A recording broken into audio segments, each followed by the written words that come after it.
बड़ी खबर आ रही है, इजरायल के नेवल बेस पर हमला हुआ है। हिजबुल्लाह ने हाइफा में दागे हैं रॉकेट।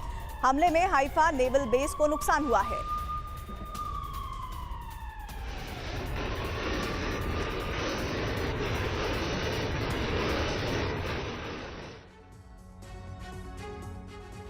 ट्रंप की वापसी के बाद जहां रूस यूक्रेन की जंग में युद्ध विराम की उम्मीदें जताई जा रही हैं, वहीं यूरोप के देश इस जंग के विस्तार का प्लान बनाने में जुट गए हैं।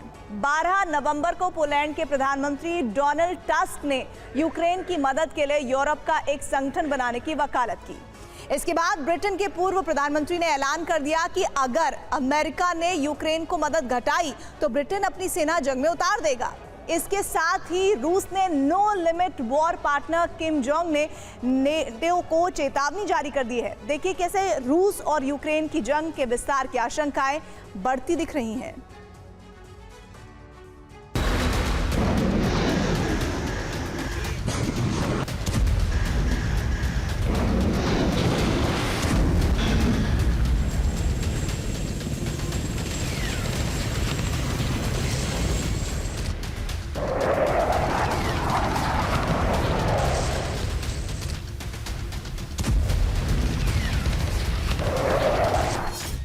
रूस के राष्ट्रपति व्लादिमीर पुतिन ने 6 नवंबर को सोची के भाषण में कहा था कि दुनिया में एक नई राजनीतिक व्यवस्था तैयार हो रही है और आने वाले 10 साल मुश्किल भरे होंगे।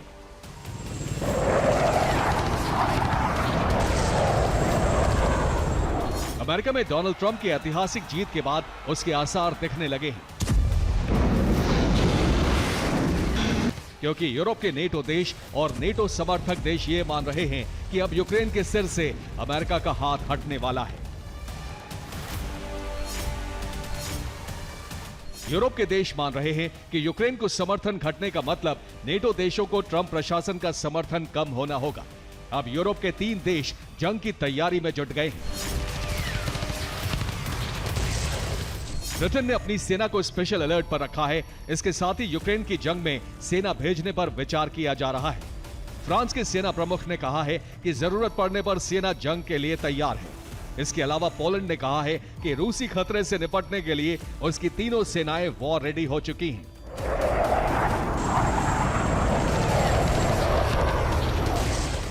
बारह नवंबर को ही पोलैंड के प्रधानमंत्री ने रूस के खिलाफ यूरोपीय देशों का एक संगठन तैयार करने की बात कही थी।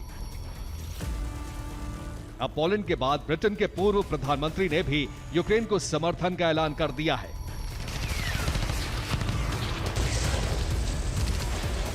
यूनाइटेड किंगडम के पूर्व प्रधानमंत्री बोरिस जॉनसन ने कहा है कि अगर यूक्रेन की हार हुई तो पश्चिमी खेमे के लिए खतरा बढ़ जाएगा। यूके नहीं चाहता कि यूक्रेन को हथियार रखने पड़े। अगर जरूरत पड़ी तो लंदन को यूक्रेन में हथियार भेजने का फैसला लेना चाहिए।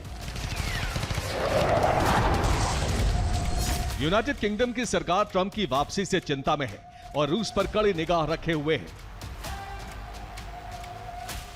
स्टारमर सरकार ने रूस के इंग्लिश चैनल में हाइपरसोनिक ड्रिल करने के दावे का भी खंडन किया है। ब्रिटिश नेवी ने कहा है कि रूस के मिसाइल कैरियर ने इंग्लिश चैनल में नेवी ड्रिल नहीं की है, बल्कि ब्रिटिश नेवी की निगरानी में रूसी नौसेना ने इंग्लिश चैनल को पार किया है। 12 नवंबर को रूसी नेवी ने इंग्लिश चैनल में हाइपरसोनिक मिसाइल जिरकॉन से ड्रिल करने का दावा किया था। यूरोपीय देश इस प्रयास में जुटे हैं कि यूक्रेन को अमेरिका की मदद जारी रहे ताकि रूस पर दबाव बनाए रखा जा सके। हालांकि इसकी उम्मीद कम ही है।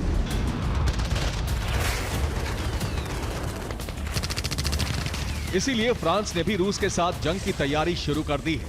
ट्रंप की जीत पर फ्रांस के राष्ट्रपति इमैनुअल मैक्रों ने कहा था कि अमेरिका ने जनमत दे दिया है और यूरोप को इसके लिए तैयार रहना होगा। फ्रांस भी मानकर चल रहा है कि यूरोपीय देशों के सामने आत्मरक्षा के लिए आत्मनिर्भर होने का समय आ गया है। अब खबर है कि फ्रांस ने जंग की तैयारी तेज कर दी है।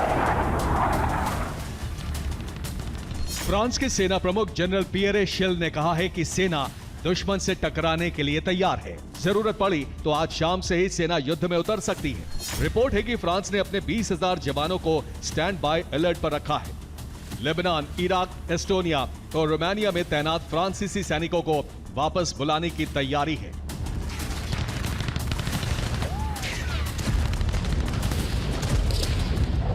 ब्रिटेन और फ्रांस के साथ साथ पोलैंड भी युद्धक तैयारियों में जुट गया है। पोलैंड मानता है कि यूक्रेन के बाद रूस का अगला टारगेट वही है और नेटो को लेकर जिस तरह ट्रंप का रुख है, ऐसे हालात में भविष्य में अमेरिका से ज्यादा उम्मीद नहीं की जा सकती है। इसीलिए पोलैंड ने अपनी सेना को युद्ध के लिए तैयार कर दिया है। पोलैंड के सेना प्रमुख जनरल वेस्लो कुकुला ने कहा है कि सेना और सिविलियन दोनों आपात स्थिति के लिए तैयार हैं। पोलैंड की मजबूत सुरक्षा व्यवस्था किसी भी हमलावर के लिए बड़ा खतरा है।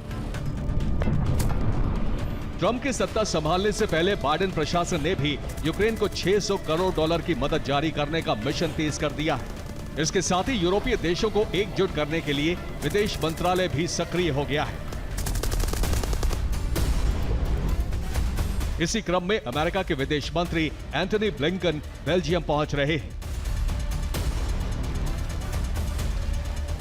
ब्लिंकन यहां नेटो प्रमुख मार्क रूटे से यूक्रेन को हथियार आपूर्ति पर चर्चा करेंगे। इसके साथ ही ईयू देशों से यूक्रेन को समर्थन जारी रखने पर बातचीत होगी। यूरोपीय देशों से रूस के खिलाफ रणनीति पर भी विस्तार से बात होगी।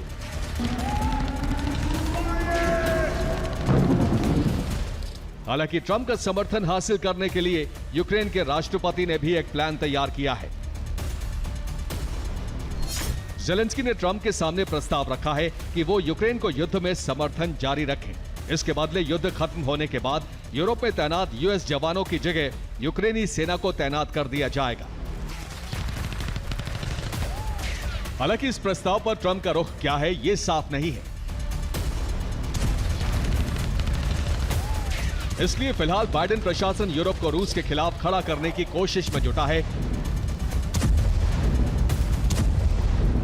यूरोप के 3 देश रूस से सीधी जंग के लिए तैयार हैं और ये तीनों नेटो संगठन के सदस्य हैं। तीनों नेटो देशों की तैयारी को देखते हुए रूस के सैन्य सहयोगी देश नॉर्थ कोरिया ने नेटो को अल्टीमेटम जारी कर दिया है।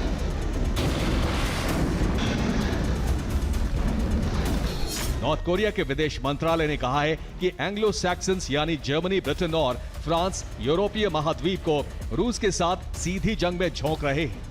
ये पूरे यूरोप के लिए आत्मघाती कदम होगा।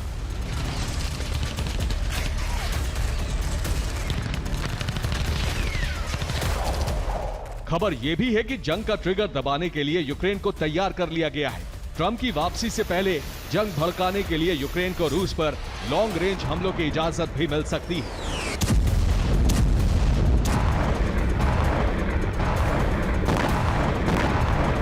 ट्रंप की वापसी से पहले ब्रिटेन, फ्रांस और अमेरिका के राष्ट्रपति बाइडेन की गतिविधियों से यूरोप में महासंग्राम भड़कने की आशंकाएं तेज हो गई हैं।